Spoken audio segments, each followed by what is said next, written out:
কবি নীরেন্দ্রনাথ চক্রবর্তীর কবিতা খোকার ইচ্ছে।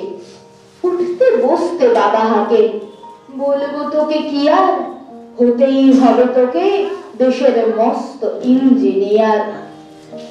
মা তাই শুনে কর, খোকা তুই আমার কথা রাখ, ডাক্তারিতে হয় যেন তোর দেশ জোড়া নাম ডাক। জেঠু বলে, কি হবি তুই? আমি সেটা জানি, তুই হবি এক নোবেল জয়ী বিখ্যাত বিজ্ঞানী। একই সঙ্গে সবাই বলেন, অন্য কিছু নয়, এবার তোকে হতেই হবে স্কুলের ফার্স্ট বয়। আমার ইচ্ছে ঘুড়ি ওড়াই, লাট্টু ঘোড়াই, আর ক্রিকেটে খেলি, সাঁতরে কোন মস্ত দিঘি পার। কিন্তু সেসব করতে গেলে সবাই আসলে তেল, সবাই বলেন মন্দে পড়ায় এক্ষুনি সব ছেড়ে।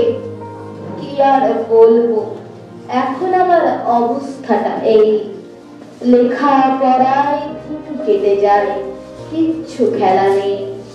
এক এক জনের এক এক ইচ্ছে, সবাই দিচ্ছে তারা, তার ফলে ভাই আমার নিজের ইচ্ছে গেছে মারা।